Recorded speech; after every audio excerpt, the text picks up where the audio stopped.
¿Qué tal? Ahora vamos a tratar el tema de funciones inyectivas, suprayectivas y biyectivas. Antes de comenzar, vamos a tomar generalidades de notación. La primera es esto de azul que ven, donde menciona que f, dos puntos, x, una flecha a derecha y luego una y. Esto es notación matemática y se lee de la siguiente forma. F es una función que asigna elementos del conjunto X. En este caso, el conjunto de datos X viene siendo el dominio, a elementos del conjunto Y, que es el codominio.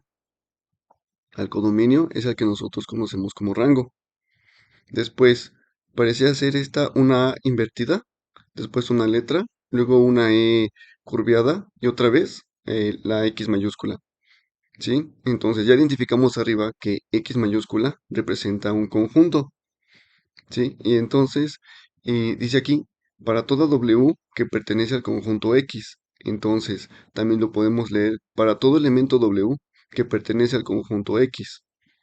Algunos libros incluyen la palabra elemento.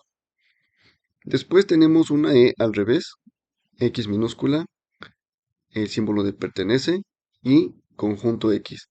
Se lee, existe una X, ¿sí? O existe un elemento X que pertenece al conjunto X. Después tenemos la parte de imagen, es im entre paréntesis f, más bien aquí entre paréntesis sería como argumento f, igual a f y entre corchetes x. Se lee la imagen de f es igual a la imagen del conjunto x bajo la función f. No es lo mismo que veas x entre paréntesis que x entre corchetes. Cuando veas cualquier variable mayúscula entre corchetes, se está refiriendo entonces a la imagen del conjunto bajo la función f. Ya platicado eso, entonces, tenemos la primera, que es una función inyectiva, en inglés injective. Dice, sea f que tiene elementos del conjunto x al conjunto y. Entonces decimos que f es inyectiva, ¿sí? Toda w que pertenece a x y toda x que pertenece a x también. Entonces, la función evaluada en w deberá ser igual a la función evaluada en x. Entonces, w es igual a x. Si se cumple lo anterior, se dice que f es inyectiva, o lo que es lo mismo, una función 1 a 1. Esto es dicho en lenguaje matemático. Vamos a verlo entonces en un diagrama de flechas, por si no quedó muy clara esta parte. Tenemos en la parte izquierda a f, la función f, y en la parte derecha la función h. Vemos que f tiene sus entradas x y sus salidas y. Lo mismo h tiene sus entradas en x y sus salidas y. La primera, vemos que en f, la entrada 1 tiene como salida A, la entrada 2 tiene como salida C y la entrada 3 tiene como salida B. Para H, vemos que la entrada 1 tiene como salida B, la entrada 2 tiene como salida A y finalmente la entrada 3 tiene como salida D. Vemos que hay una salida que no posee una entrada, ¿sí? Entonces, no pasa nada. Aquí tenemos que las funciones f y h son inyectivas, porque cada entrada de x tiene una salida en y, ¿sí? Aquí nos preocupamos por las x, ¿sí? Que cada x tenga su salida en y.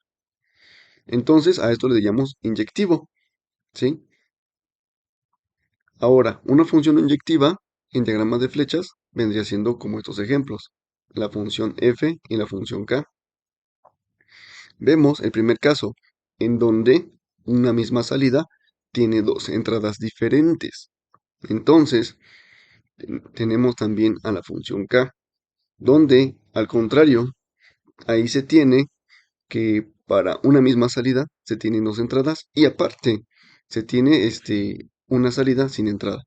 Entonces, las funciones g y k no son inyectivas porque dos de sus entradas en x tienen la misma salida en y. Después, una función suprayectiva o sobreyectiva. En los libros en inglés la puedes encontrar como surjective u onto. Entonces, lo mismo, se declara una función que asigna elementos de x al conjunto y. Se dice que f es su proyectiva si todos los elementos de y pertenecen al conjunto y. Y también existe una x que pertenece al conjunto x. Y definimos la función y como función de x. En otras palabras, decimos que la imagen de f será igual a la función de x igual a y. Si esta parte no quedó claro, vamos a verlo en diagrama de flechas. Otra vez tenemos f y g. Entonces, tenemos ejemplos de funciones subproyectivas. F y g son subproyectivas porque cada salida en y tiene al menos una salida en x. No nos interesa si se repite la salida, por ejemplo, de y, por ejemplo, de la función g. No nos interesa si tiene una salida repetida. Con que cada entrada tenga una salida, ya con eso es subproyectiva. Ahora, ejemplos de funciones no subproyectivas en diagrama de flechas serían h y k. ¿Por qué? Si podemos ver las salidas de y, tenemos la salida en h que es c y también la salida en k que es c. Vemos que son salidas, pero no poseen entradas. Entonces, h y k no son subproyectivas porque una de sus salidas en y no tienen entradas en x. Finalmente, lo que es una función biyectiva, en inglés bijective, lo mismo se declara la función y dice f es biyectiva si para toda w que pertenece a x y para toda x que pertenece a x, la función evaluada en w es igual a la función en x. Entonces significa que w es igual a x.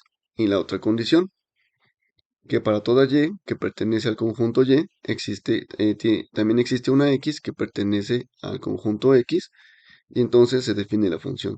Si se dan cuenta, son las dos condiciones anteriores, que significa que para que una función sea biyectiva, debe de ser inyectiva y suprayectiva. Una función biyectiva en diagrama de flechas, esta es como la función f. La función es biyectiva porque cada salida en y tiene una única salida en x. Y, por su parte de las salidas, cada una de las salidas tiene su entrada en x. Ejemplos de no biyectivas en diagrama de flechas es G y K. ¿Sí? En G vemos que una misma salida posee dos entradas y en K vemos que al menos una salida no posee entrada en X. Entonces decimos que las funciones G y K no son biyectivas porque no son inyectivas ni suprayectivas. Y suprayectivas, perdón. Deben de cumplir las dos. Ok, un ejemplo de función inyectiva. Entonces tenemos una función que mueve elementos de los reales, ¿sí? A conjunto de los reales. Definida la función como x, y, donde las x pertenecen a los reales y la y es Euler a la x. Entonces, f es una función inyectiva, ya que cumple la condición de función 1 a 1. A cada x le corresponde una y. Asimismo, aquí hay que denotar que f no es suprayectiva, ya que realmente las y pertenecen a los reales, pero nada más mayores a 0. ¿Sí? ¿Qué significa? En cuanto a rangos, nunca va a tocar a la recta y igual con 0. Que diga x igual con 0. En consecuencia, f tampoco es biyectiva. Esta gráfica se generó en GeoGebra. Ejemplo de función subproyectiva. Lo mismo, tenemos una función definida en los reales, ¿sí? Que tiene salida en los reales. La función es x, y, donde los elementos de x pertenecen a los reales y la y es 4x como función. Entonces decimos que esta función es subproyectiva, ya que cumple la condición de función 1 a 1. Asimismo, f es subproyectiva, ya que su imagen, ¿sí? Su imagen es justamente su rango. En consecuencia, f también es biyectiva. Esta gráfica se generó en GeoGebra. Referencias utilizadas fueron los siguientes libros y pues espero que este tema les quede un poco más claro. Sabemos que es algo de lenguaje matemático que se tiene que ir agarrando pues conforme se vaya trabajando.